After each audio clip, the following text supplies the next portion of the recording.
Hello and welcome to House Calls. I'm Vivek Murthy and I have the honor of serving as U.S. Surgeon General. I'd like to introduce you to Shankar Vedantam, science journalist and host of the radio show and podcast Hidden Brain. Today we talk about the power of purpose in our lives and the unexpected way our brain can sometimes hinder our ability to connect. This is part 2 of a 2-part conversation. Have you ever had a moment when you wanted to connect with someone, but something stops you, like the worry you'll say the wrong thing? Or have you had the experience of assuming that someone who disagrees with you must also dislike you? It turns out there's a lot we misperceive when we try to build connection with someone else. Our mind plays tricks on us that make it harder to connect. That's why I wanted to talk to Shankar Vedantam, host and creator of Hidden Brain, a podcast and radio show that explores the unconscious patterns that drive human behavior. Considered one of the best science journalists in the country, Shankar is a master translator of the latest discoveries in neuroscience, psychology, and behavioral science, and he helps us better understand the paradoxes of human behavior. As we settled into our conversation, it was clear that talking to Shankar felt like talking to an old friend who shares a similar curiosity about the world. You'll hear us follow many threads. How can we get over our fears of connecting? Why is there a gap between my values and my actions? What is the real impact of an act of kindness? In the second part of the conversation, we explore purpose. Why is it a necessary ingredient of life? How does having a sense of purpose impact our health? How is purpose different from our goals? And what is it about that feeling of being connected to something greater, to something bigger than ourselves, that we all need? At moments, Shankar, ever the journalist, turns the tables and asks me questions too. This conversation with Shankar made me reflect deeply on my own life, my own sense of purpose, and how I create connections. I hope you find this conversation as moving as I did. As always, the House Calls team is eager to hear from you. You can always reach us at housecalls@HHS.gov. There's a TED Talk that you had given some years ago, which I thought was incredibly powerful and related to what we're talking about now, which is about the fact that you can't know your future self, right? And I remember listening to that talk and thinking, wow, this seems so obvious, like it makes sense, but I never thought about that before, which is to me the hallmark of a great idea. But I was wondering if you could speak a little bit about that, Shankar, about why it is so hard for us to know our future selves. And yes. And in particular, I have a question about parenting that I want to ask you related to that, which is, this is a selfish question because I'm thinking about it for my own kids who are 6 and 7. But I know it's common for parents to ask their child, oh, so what do you want to be when you grow up, right? Yeah. And I found myself thinking about that question that I sometimes ask my kids after I heard your talk and wondering, how do I make sure that I encourage them to dream without making sure that they somehow feel like they need to know with certainty who it is that they're going to be in the future, because that seems like an impossible task. But would love if you could speak more to this. Yeah, so the origin for that idea was in a brilliant paper by Dan Gilbert and Tim Wilson and Jody Quaidbach. Many years ago, they did this study where they asked people at different decades of their lives, people who are 30, 40, 50, 60. They asked them, how much has your life changed in the last 10 years? How much have you changed in the last 10 years? And how much do you think your life is going to change? How much do you expect to change in the next 10 years? And what they found is that at every point, 30-year-olds said, I've changed a huge amount since I was 20, but now I'm the person I'm going to be. I'm not going to change very much. 40-year-olds said, my 30-year-old self didn't know a single thing. I've changed enormously in the last 10 years, but now I'm done. 50-year-olds said, I knew nothing when I was 40. I've changed enormously in the last decade, but now I'm baked. I'm done. Nothing more is going to change. And this was true at 60 and 70 and 80. And there's an interesting mystery and paradox here again, which is that every stage, even though we have seen the same thing happen in past decades, we somehow imagine that where we are is where we're going to end up being. That in some ways we've changed a lot in getting to the present, but from the present onwards, we are not going to change. And in many ways, we've talked earlier about the error we make in how we perceive ourselves and how the world perceives us. This is sort of an internal error, if you will, because we are misperceiving who we are going to be in the future. We're not very accurate at predicting who we'll be in the future. And of course, this raises really tricky questions because so much of life does involve planning. It involves forethought. And it Mm. involves asking yourself, am I willing to go through 4 years of medical school and multiple years of training and a residency to become a doctor? You can't just snap your fingers overnight and decide I'm a doctor today. So it requires planning and forethought. But if you don't know what you're going to be or what you'd want to be 10 years from now, why does anyone go to medical school? Why does anyone embark on anything that takes 10 years to build? And there's a tension here between those two things. And so the TED Talk was really about that idea of how we sort of think about the challenge of the fact that the people for whom we are investing, the people we are trying to become, those people are not us. We are going to Mm. be different people 20 years from now. And so the things that I am doing for Shankar 20 years in the future are really for a person who might have an entirely different view of the world, might have Mm. different priorities and different interests.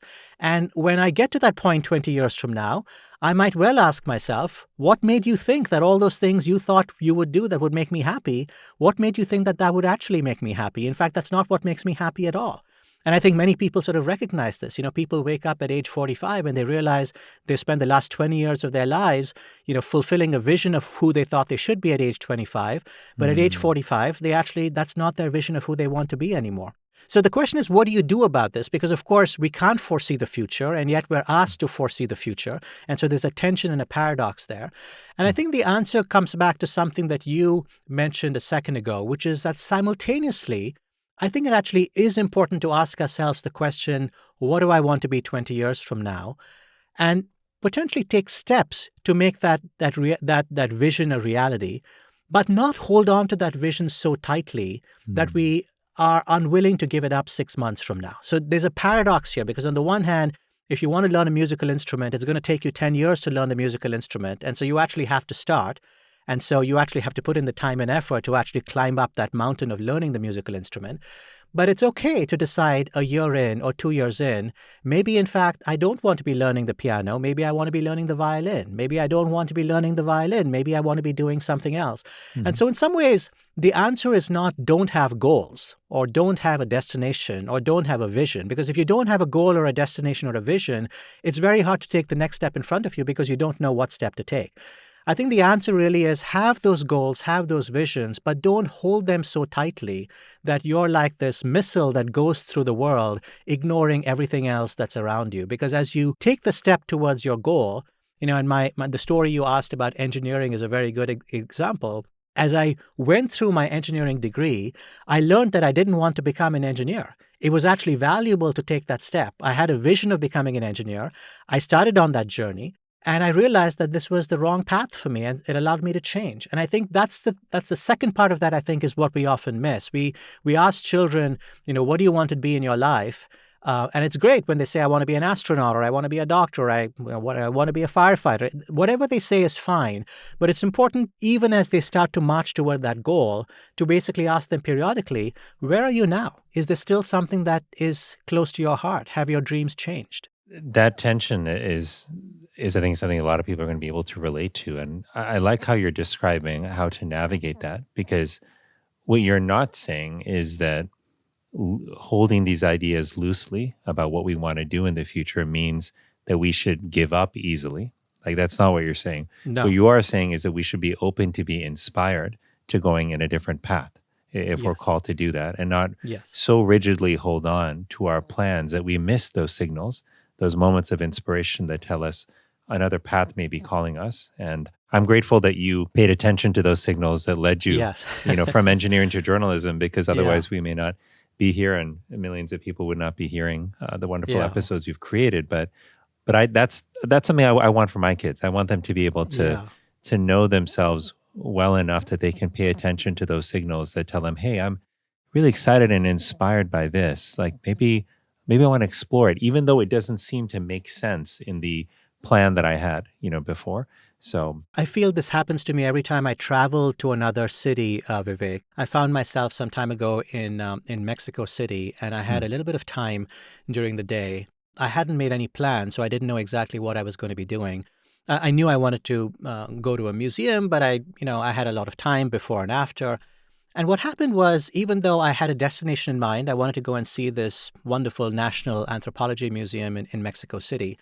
I was not very tightly scheduled. And so it allowed me to basically say, as I was walking to the museum, it allowed me to say, let me take the side street and see what happens on the side street. Let me take this other path and see what happens. Let me sit down in a park and just listen to the birds for like 15 minutes. And I still had a goal. I was still trying to get to the anthropology museum, but I was able to take in the world in a very rich fashion. And I mention this example of tourism because I think it's a very useful metaphor for how we should think about our own lives. All of us, when we go to another city, will take in that city in a way that is very fresh and very curious, and our eyes are open and our ears are open and our minds and our hearts are open. And you might not understand the language, but because you can't understand the language, you're actually listening very closely to the signals that you're hearing from the outside world. You're really present because you have to be present. You're in a strange land. But of course, when you look around you at all the other people who are walking around in Mexico City or in Paris or in Barcelona or whichever city you happen to be in, most of the people in the city are so blind and deaf to what's happening because they've lived there for 10 years that they have stopped noticing the buildings, they've stopped noticing the birds. They're so set on getting from home to their offices and from their offices back to their homes to pick up their kids at daycare that at this point, the entire world in which you're actually living has fallen away from you. And so in some ways, the challenge is how do we bring that sense of freshness and curiosity to our daily lives, not just the 10 days of the year when we're tourists in another country, but to when we are living our daily lives? And how do we bring that not just to our physical lives, but how do we bring that to our psychological lives? And I use the metaphor of trying to become tourists in our own lives. And when we become a tourist in our own life, we see our own life, our own choices, our own behavior with freshness and curiosity. And at that point, we discover things about ourselves that in some ways we're always hiding in plain sight. Do you have any suggestions, Shankar, for how we can become tourists in our own lives and keep that fresh pair of eyes around what's happening around us? It is really difficult, I think, Vivek, and I think some of us do this better than others. And I think actually you might be one of the people who actually does this incredibly well. At least that's a sense that I get from my interactions with you. I think many spiritual traditions tell us that one of the things that helps us be more aware is to actually live more in our bodies than in our minds. And that is something that I personally find very difficult. I live very much in my mind and I live very much in the future. I'm thinking about the episodes that we'll be building, 5 months from now, 6 months from now. I'm often not paying attention to what's happening around me. But our bodies are designed in some ways to live in the present. Our bodies can't live 6 months in the future. You can't breathe for the Vivek who's going to be alive 6 months from now. You can only breathe for the Vivek who's here in the here and now. And so our bodies in some ways anchor us to the present in ways that our minds in some ways are not anchored to the present. And of course, the fact that our minds can time travel, this is a very useful capability that our minds have. But the downside of it is that we're often not spending time in the present. And I think one technique that some spiritual traditions have recommended is, in fact, to spend more time with the body, to actually ask yourself, how am I breathing? What am I seeing? What am I hearing? Let me close my eyes for 45 seconds and try and listen to everything that's happening around me and just catalog all the different things I'm hearing. Let me close my eyes for 2 minutes and just catalog all the different sensations that are coming to me through my skin. And the more we're able to anchor ourselves in our bodies, the more it forces our minds to do a little less of time travel and a little more of living in the present. That's a really great suggestion. I think your point also about the 45 seconds is that these moments don't have to take a long period of time in our lives, but sometimes we can significantly shift how we feel and how open or closed our mind is with just a minute, of closing our eyes, being quiet, reflecting on how we're feeling, what we're hearing, being in nature. Like these, I think, cause shifts in our state, and they don't have to take very long. I do want to ask you, Shankar, about another topic. This is one that's been on my mind because I recently had a flight delay when I was traveling, and it was like a multi-hour flight delay. And I initially was frustrated and was like, oh gosh, what am I going to do here? I had all this other stuff I was supposed to do. And then I paused and I was like, wait a minute. I have some podcasts that I've downloaded on my phone. I'm going to listen to them. So one of the episodes I listened to during that recent flight delay was the episode that you did on purpose. And this was incredibly powerful. This was with Anthony Burrow, I believe. And I wanted to talk to you a bit about purpose because I think one of the things that I have found in my travels around the country, not just talking to young people, but even to older people, is that this seems to be a moment in time where a lot of people are struggling with the question of what their purpose is. Maybe they had one before that was clear, maybe they didn't have one. But just everything happening in the world and the sort of tumultuous nature of people's lives, I think, is Yeah, raising this question. And we're yeah. seeing on surveys, including of young people, that a large portion of people do not feel like they have a sense of purpose. So I was wondering if you could talk to us a little bit about the power and importance of purpose in our lives, and also make the distinction, which I found very helpful that you made, between purpose and goals, because I think we often conflate the two. I'd be glad to. Anthony Burrow does work at Cornell University, brilliant psychologist. And he points out something that I think the moment he says it feels intuitively true for many of us, which is we think about burnout and stress and challenge as being difficult things in our lives. And those things, in fact, are difficult things in our lives. But when we look at our own lives, we often notice that there are some things we're able to work at for very long periods of time and not burn out, and other things we can do for like 15 minutes a day and we feel exhausted by them.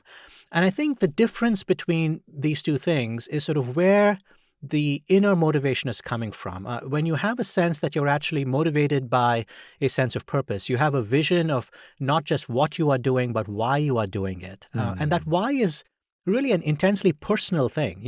The way the world sees what your why is almost completely unimportant. What matters is how you see what your why is. We had another episode, some years ago featuring the researcher Amy Resnesky, who has done work at hospitals, for example. And she finds that, across the board at hospitals, whether you're talking about, surgeons or janitors, there are some people who think about their jobs as jobs. They think of themselves as basically saying, I'm a professional, I'm coming here to do a professional job, I expect to be paid at the end of this, my services, and that's the end of my relationship. And there are other people who say, my job here is I'm a healer. I'm here to actually improve people's mm, lives. And yes, they are performing a job and they are being compensated and they are getting salaries and benefits and all of those things are true. But what actually is motivating them is the sense of saying, I'm actually transforming this other person's life. I'm actually mm, making this person better.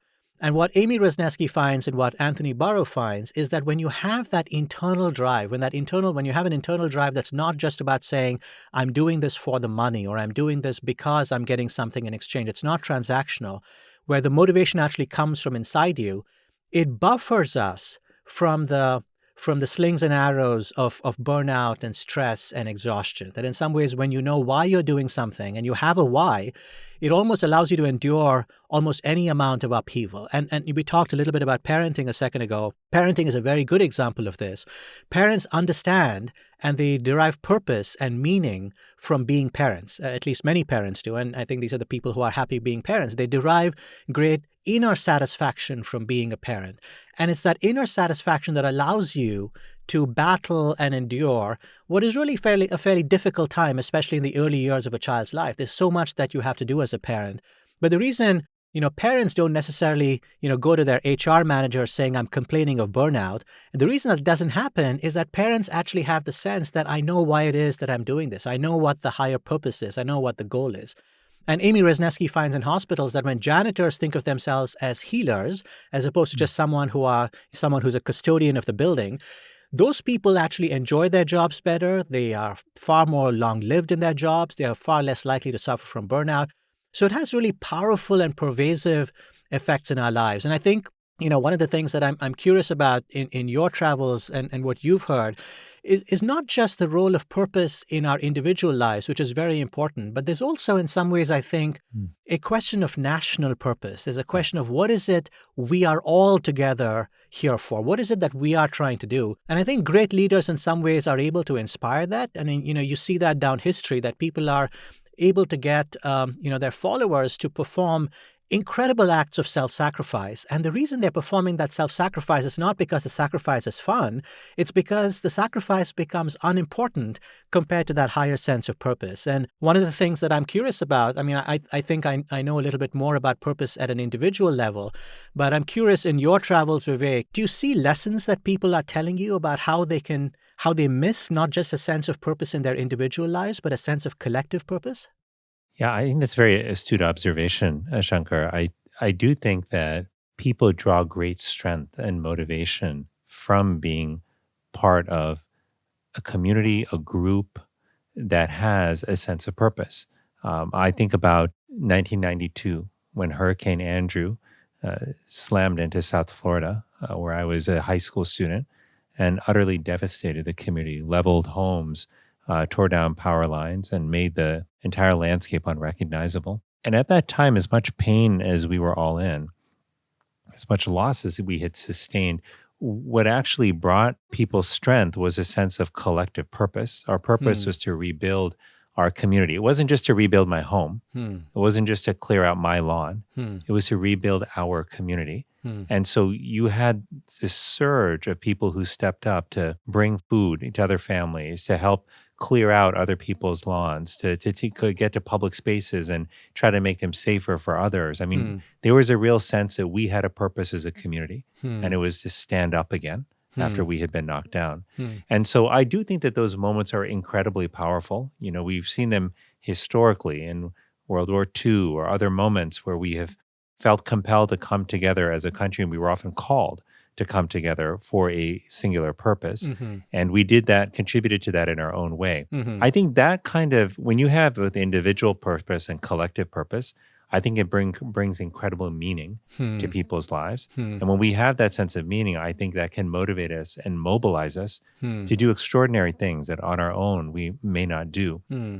I do think that what's really powerful here too is that when people have a sense of purpose, it's often most powerful, I find, when it's connected to something bigger than themselves. Yes. And this is where I do worry at times I often, this is a question I actually ask students everywhere I travel. I will often ask them, how do you define success? Or Hmm. what are you being told Hmm. success is?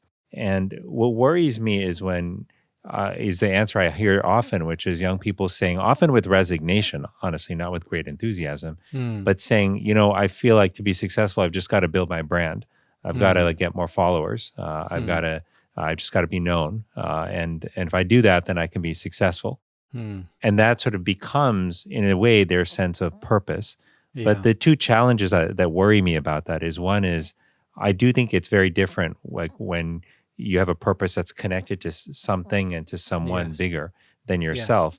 But I Yes. also think this gets to the distinction I think that you made so beautifully in that podcast episode, which is a distinction between goals Yes. and purpose. And Yes. would love for you to speak to that, because that was an important insight for me when I heard you say that. Yes, and I think it's so easy to confuse those two things because goals are tangible, they're easily defined. You can say, I want to write a best-selling book, or I want to make $1 Hmm. million, or I want to get elected president of the United States. We can have goals that in some ways are very tangible things that are accomplishable. And in some ways, they allow us to have a ledger, which allows us to either check things off the list and basically say, okay, I've achieved this goal, I've achieved that goal. The world can see the same ledger. The world often checks the same boxes. The world says, okay, you must be successful because you're a rich person, or you must be successful because you won this big award. But in some ways, the distinction, I think, is purpose is really completely internally focused. It really is actually about what is driving you from the inside out, as opposed to what's driving you from the outside in. When we go to a sports stadium to watch a match, there is a goal that we have, which is we want our team to win. If we care about football or baseball or cricket or whatever the sport is. You go to the stadium because you want your team to win, and that's the goal. And if your team wins, you're going to be happy. And if your team loses, you're going to be sad. But here's the thing. Why is it that sports fans come back to the stadiums over and over again, even when their teams keep losing? They're not meeting their goals. They must be getting something else out of being at the stadium. And what they're getting, I think, is a sense that you indicated a second ago, Vivek, which is even in the domain of sports, when you're in a stadium and you're part of a group of 100,000 people who are cheering for something, you actually feel like you're part of something that is bigger than yourself. And that's perhaps a very trivial example of how we can be part of something that's bigger than ourselves. But the passion that many people have for sports, I think, is connected to this hunger that we actually have, that our lives are not circumscribed by our own narrow interest, that it's not just about me and my goals and my lawn and my house and my career, but it actually feels like I'm part of something bigger than myself. I think that's why We love to listen to music, and we love to listen to music with other people. It feels wonderful not just to be moved by a piece of music, but to feel I'm in an auditorium where 700 other people are experiencing the same beauty that I'm experiencing. And then you feel like you're part of something that is bigger and grander than yourself. So the distinction between goals and purpose, I think, is really an important distinction. I think at the level of national policy, and again, if you don't mind, I'm going to try and toss a question back to you. Yeah. We often hear, I think, from leaders who talk about what our goals should be. Our goals should be whatever, a certain number of people vaccinated, a certain number of, the burden of disease should be X, life expectancy should be Y. And those goals are, in fact, very important. They're ways we can hold each other accountable. We can measure progress that way. But as someone who's a researcher, a thinker, if you could wave a magic wand and give the country a sense of purpose, what would you do? How would you go about doing it, Vivek? Well, it's a really good question. It's one that's been on my mind actually a lot. I think about purpose for our country as being very tied to identity. And I think both at an individual and a collective level, that is true. Our purpose often gives us a sense of identity. Mm-hmm. And when I was younger, Shankar, when we had just moved to the United States, my parents made a long journey from India to the UK to Canada, ultimately to Miami, Florida. But I remember the earliest understanding I had of America came from my parents. And it was about the identity of our country. And they said, what they taught me is that America was a place full of courageous, compassionate optimists. That was the identity. Courageous, compassionate optimists. And that meant that even in the face of hardship, we had the courage to persevere, but we didn't do so all just looking out for ourselves. We cared about one another. We looked out for one another. We lifted each other up. And they knew that that wasn't always true, but they knew that those are the ideals to which we aspired, as a country. And that's where they wanted their kids to grow up. Yeah. And I think of that identity as being most powerful when it's in service of a powerful purpose. And the purpose to me that is incredibly powerful is the power to make people's lives better. Like we have done that at various times as a country. The role the United States played in helping rebuild Europe after World War II, that was a choice, right? Yes. That you could have just said, hey, we're the last remaining superpower at this point. Yes. Yes. We can just enjoy this victory. We can let others rebuild. We can take this advantage that we have and just run with it. Mm-hmm. Yet I actually think that there was a real sense of purpose that we gained as a country by knowing that we could make people's lives better all around the world. And when I think about our country's role in the world, as diverse and varied as it has been over the last nearly 2.5 centuries, I think our best moments have been when we are contributing in some way, either economically or from a health perspective or in other ways, to making other people's lives better. We also know just in our individual lives, Shankar, that it feels really good when we're able to do that, whether it's in the small act of extending a kind word to somebody who's having a hard day, or whether it's helping somebody rebuild their home after a hurricane. Like these moments where we can help in small or big ways, help other people, make other people's lives better. Those are powerful sources of purpose. And I think at a time where in the world, many countries are struggling with the questions that you and I have talked about today about why is there so much negativity in the world? Do people only care about themselves? Is the future really brighter than the past, or are we destined, to really suffer and struggle more in the future?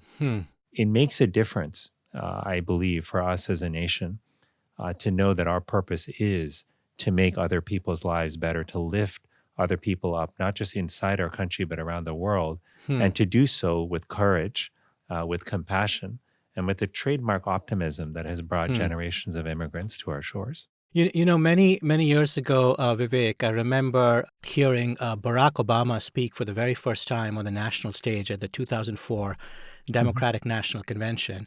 And during that speech, he described his own origin story and how he came to be where he was on that stage. And he said something that really has stayed with me for the last 20 years. He said, "In no other country on earth is my story even possible."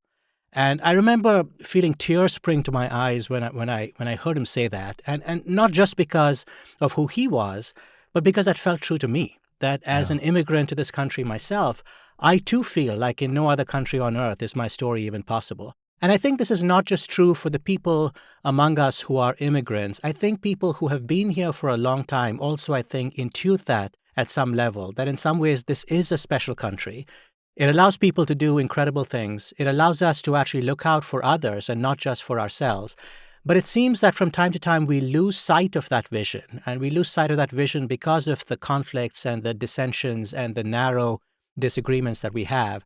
And it requires us to stop from time to time and actually remind ourselves how special the United States is and what it's allowed us to do.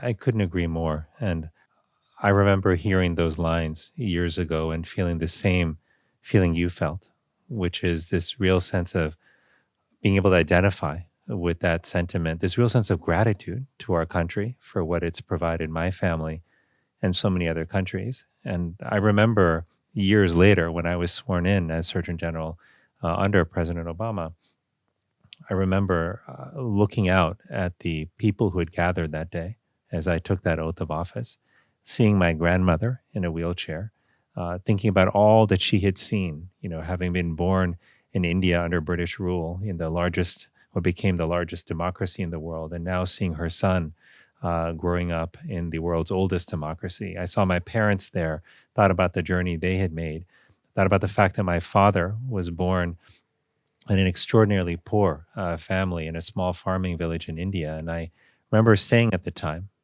to my family, really, but to all who were there, that there are few other places in the world where the son of a poor farmer from India would be asked by the president to look out for the health of an entire nation. That is a beautiful, powerful American story. And I worry about us losing sight of the power of our country's ideals. And there are times where we have to reinforce and remember those ideals. And when the noise gets too great, and right now there's a lot of noise, there's a lot of negativity that's distracting us from, I think, our real sense of purpose. But my hope is that we will not allow like everything that's broken about the world to distract us from what's beautiful about the world. And there's still a lot of beauty like in our world, in our country, in our communities. On that note, Shankar, I want to end this conversation with something that you have given to many of us in the form of the unsung heroes, sort of segments that you provide often as part of the Hidden Brain podcasts. And at a time where I do worry that many people are steeped in despair, these episodes are just such beautiful and often entertaining bright spots. When you and I did a podcast together, when you were kind enough to invite me to be a guest on your podcast, I remember you included one of those, and the unsung hero was my sister. But I was wondering, as we close our time together, if you can talk about the unsung heroes segments, what inspired you to do them, and if there are any that stick out to you, I would love if you could share them with us. Sure. So several years ago, Vivek, as we were wrapping up one of the episodes, I think someone had helped us on the episode who was not part of the editorial team. And so on a lark, I'd basically just thank the person and call this person an unsung hero. And because we had done it one week, it occurred to us that there was someone else the next week whom we could thank. And so we did it again the next week and then the week after. And of course, once you start noticing the number of people who are required to build anything, you realize the number of helping hands are in fact almost infinite. There are a huge number of people required to build anything. Many of those people are working behind the scenes without recognition. And so we started thanking them on a regular basis as the unsung hero of that episode. And then something very curious happened. And this is another example of how if you just do things sometimes in the world, you will notice the effects they have. And those effects might not be what you anticipated. Many listeners told us that this ended up being one of their favorite parts of the episode, that people would listen to the end of the episode to know who the unsung hero was, to hear this shout out to this person, this moment of gratitude. And from a psychological perspective, I found this fascinating because I am thanking someone, let's call them person A. The listener doesn't really know me and doesn't really know person A. Yeah. Why does it make a difference to the listener if I am thanking person A? And so there's something really interesting here psychologically, which is that even if we don't know the parties involved, it makes us happy to see people expressing gratitude to other people, even if both those people are strangers. If I see a child thanking her parent for being a great parent, it makes me feel happy, even if that's not my child or I'm not the parent. And so a couple of years ago, we decided to expand this project into what's become both a podcast as well as a radio segment on NPR's All Things Considered every Monday afternoon, where we asked people to share stories of their unsung heroes. And Hmm. we've just had an enormous number of people write to us with these incredible stories. And some of them are very ordinary stories. You know, I was struggling to get on a plane because I was looking after two children and I couldn't fold my stroller. And someone came up behind me and helped fold the stroller. Like Hmm. really small acts of kindness, but really also sometimes, dramatic acts of kindness. There's one story I remember. This woman in Connecticut tells us, her name was Lesha Day. Her mother used to live a few miles away and would drive over to come to Lesha's house and to see Lesha and Lesha's children. But the mom was starting to develop early signs of dementia. And on one of these trips, she missed the exit to Lesha's house and kept driving. And she Hmm. kept driving and she kept driving. And finally, she realized that she was lost and she pulls off the highway. And at this point, she's actually left the state of Connecticut. She's now in Rhode Island. And she pulls off the highway and she goes to a gas station. And she asks a young man who's filling up his car, how to get to her daughter's house and shows him the address. And the young man intuits that this elderly woman is not just lost, but perhaps might be a little disoriented. And so he says, "Don't worry, I know how to get you back to your place." And so he tells her, "Get in your car and follow me." And so he basically gets back on the highway and drives her all the way back to Connecticut, makes sure that she is home safe, Oh. and then takes off and goes on his way. So he took like 2.5 or 3 or 4 hours out of his day just to help this woman whom he met, at a gas station. And I think it's Wow. the kind of story that I think it's first of all, it's a beautiful story. It's a heartwarming story. But I found something very interesting has happened as a result of this project, which is that people have realized two things. One, very small acts of kindness can make a very big difference in somebody else's life. And so people, the trivial thing that you're doing, folding up someone's stroller as they're getting on an airplane, it's something that you don't think about 15 seconds after you've done it.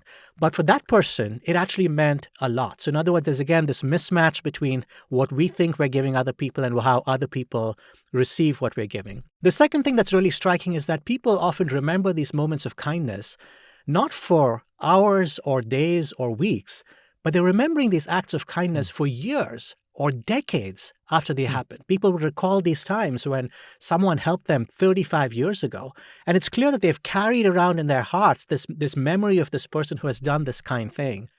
And the remarkable thing that's come out of this project that I think has been the most gratifying for our team is that people are increasingly telling us, when I'm out and about, I'm looking for ways now that I can be an unsung hero in someone else's life. Someone told us that they were at a checkout line at the grocery store, and there was a family in front of them that wasn't able to buy all the groceries that they wanted because they didn't have enough money. And so the person said, they pulled out their credit card and paid for the last amount of groceries that could go into this person's basket. And, at the end of the day, maybe it was $10 or $5 or whatever it was.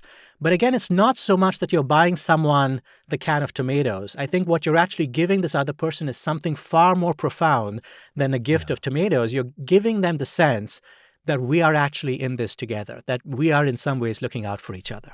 That is so powerful. And I think for the people who are hearing these stories, even if they're not the giver or the receiver, just how nourishing and restorative it is to hear these stories, I think, speak to all of us and to the desire we have to have more compassion and kindness in the world. So I'm so glad that you have created these stories and put them together.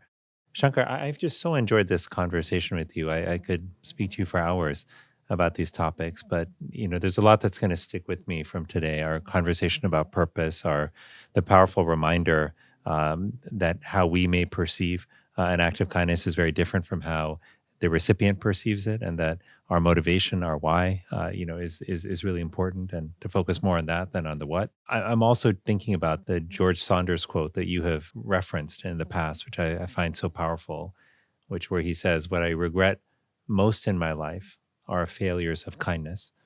And what a powerful and poignant reminder that is, I think, to me, and hopefully to others as well, that to reach into that well of kindness that exists within each of our hearts and to recognize that in whatever dose we're able to share that with the world, that it will make a difference.